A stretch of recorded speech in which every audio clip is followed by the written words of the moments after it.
a little bit of a talk around, but most of all, I will try in the end to answer to the question if Romania is a nearshoring destination for UAE, obviously.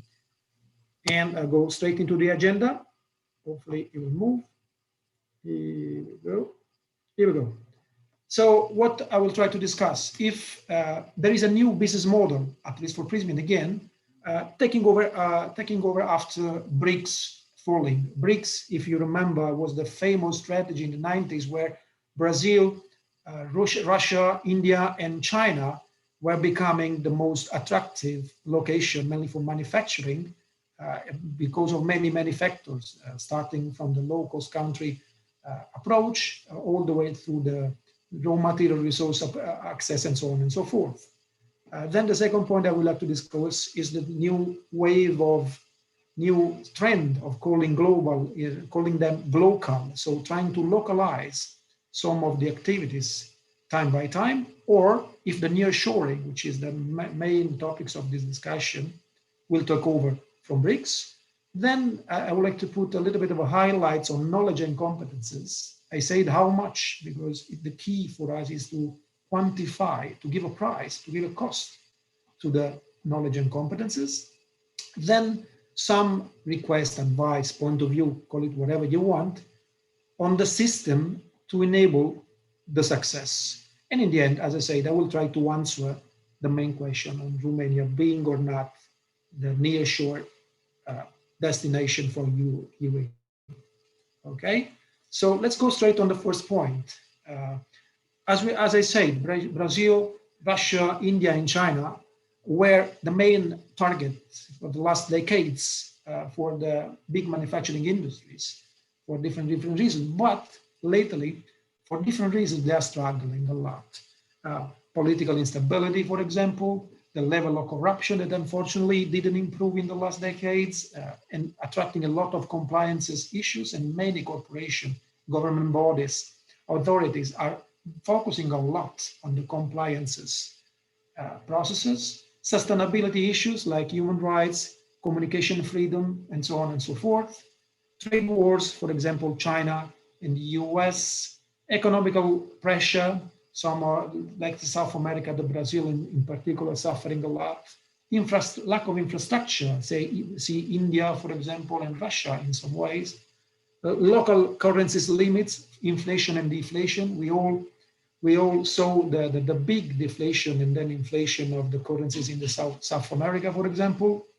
And then the lack of knowledge and competences, which is for me key, which in many of these 4 countries, in many of these BRICS countries, they are trying to create, but they're still struggling.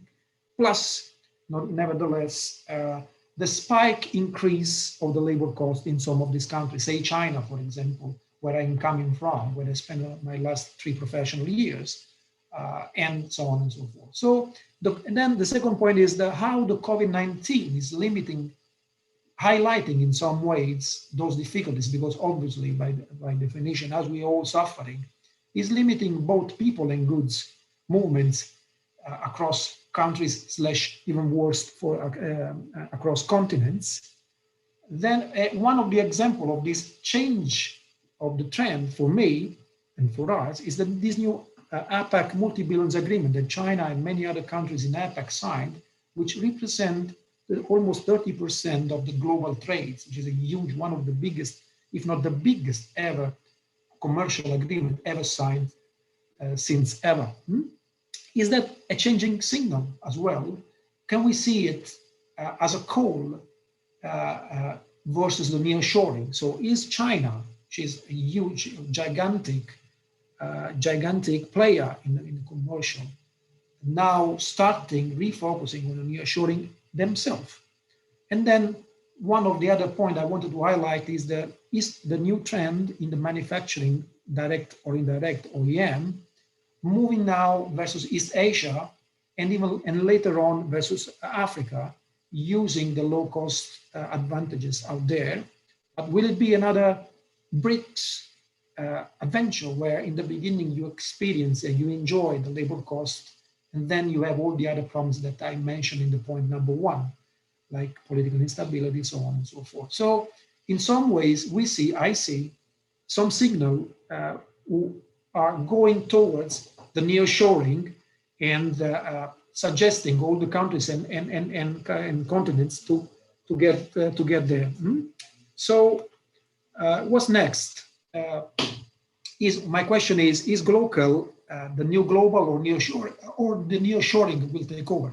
Just for this, is a lot of nationalist tendencies are all across the globe are pushing hard for a local made. You know, everybody's trying to push for local products, local for local, and so on and so forth.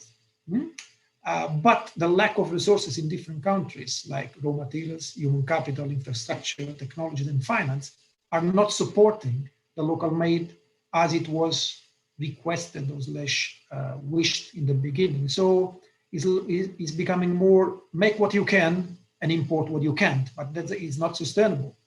So the EU is becoming, or at least it wants to become, a perfect incubator for a nearshore business strategy, offering a system to support resource sharing, all kinds of resources, human resources, physical resources, financial resources, and giving easy access to it all across the EU itself. So another point is that by law, by definition, that's the main target of the EU, the free goods and labor circulation guaranteed by law, which is obviously now only partially and temporarily, hopefully, limited by the COVID restrictions, but very hopefully soon we'll get to the end. And the currency stability. You know, I know that even in Romania, the euro is not yet there, but obviously being part of the UE, there is a big stability for the currencies in Europe, which we should rely on top of the credit access, as we say, at a very low interest. Some of the banks, the EU banks offering at zero interest money to countries/corporation. And then on top of that, what I also highlighted is the post-COVID plans to boost the economics by becoming enormous, a huge opportunity for all the enterprises in all sectors, not only manufacturing, to start, that's bouncing back, which will increase a lot the value creation of the company itself. So coming back on the other point is the knowledge and competencies. How much I say, because we should understand that competing, and as a company being everywhere in the world, we are in 25 countries and in all 4 continents, we understood very well that competing on cost only is killing sectors, at least it's killing our sectors, and so also starting creating negative effect on final customer, because yes, it is true that the competition might disadvantages the competitors, but initially we're giving some advantages to the final customer. Now the problem we're experiencing is also the final customer experiencing some negative effects out of this killing cost competition strategy.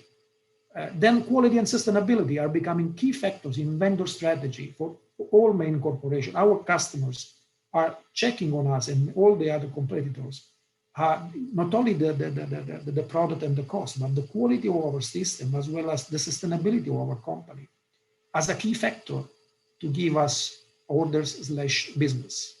Then after sales is becoming a product. What does it mean for us? It means that we should be able to sell not only the product, but the service after the products, the maintenance of it, the upgrade and the support. And this is very key. And we need to be able to quantify, to give it a growth.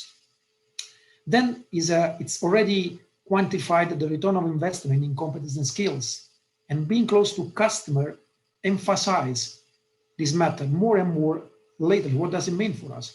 It means that being close to the customer, knowing that our knowledge and competence is a value and can give us a return on investment, is becoming more and more a key matter in dealing with customers. Then obviously, as a suppliers, as a business people, as a business corporation, we should educate a new generation and more sophisticated customers in valuing more and more the knowledge and the competence inside a good, behind, and in support of it for any kind of purchase of any sort, not only when they buy a computer or now a smartphone or a video, which they do value a lot, the after sales, the service, the insurance, the responsiveness, and so on and so forth.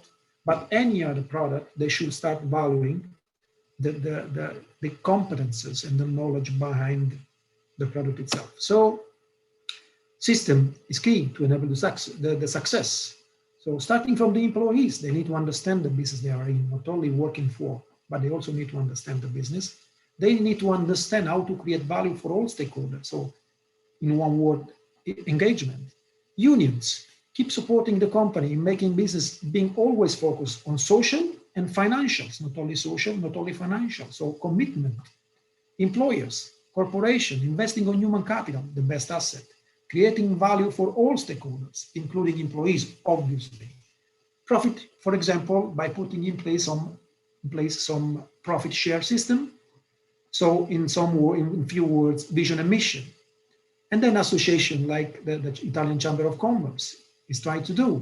So linking corporations, professionals, agencies, authorities, and government with the aim of putting system ideas, best case, or even mistakes at the system so we can learn from each other and give the possibility to all of us to access it. So system in one word. And then in the end, important support from local authorities and government, creating, for example, a tax-friendly environment. So it is clear not a tax-free environment is not possible, it's not sustainable, but a tax-friendly environment is quite possible and very well expected. So support and correction mindset more than penalties. So authorities checking and doing audits to support, not only to penalize companies, because in some cases, small corporation professionals, for example, they don't have the skills to work in the right way. So the government and the authorities should support them in learning, and then investing on culture from the base. So talking about schools, university, specialized schools, and invest on innovation, technology, skills, for example, data centers, infrastructure, which is something very important, key for Romania, not having access to port. How key are for Romania road, let's say, access to other countries, access to other ports, as well as flight and airports. And then funds for new tech and training, both technical as well as managerial. So we need to train up, we need to give technical skills and managerial skills to our people all around Romania in terms of support. So the question was, is Romania a nearshoring destination? So there is a history of big multinational corporations. We are one of those together only in our area with other two big companies like Pirelli and Beckert. We are employing something like 6,000 people only here in Slatina. So there is an history. There is of big corporation making investment since a long time here in Romania. We are part of the EU, obviously, so we can access all the resources that I was mentioning before. In Romania, there is a very solid university system, which we should rely on, working more and more, getting more and more in touch with the university and start creating the future talents in the company. Geographically, we have a big advantage in Romania because we are very central to EU. So in the end, my answer is not only yes, Romania is a nearshoring destination, but even more than that, it must be a nearshoring destination for the UAE. Obviously, efforts from all the parties, as I said before, are seriously and urgently requested. There are some intervention need to be done as soon as possible, but at the same time, as I see from my point of view and from our point of view, including the Chamber of Commerce, huge opportunities for Romania to become a key player in the future nearshoring strategy in the EU.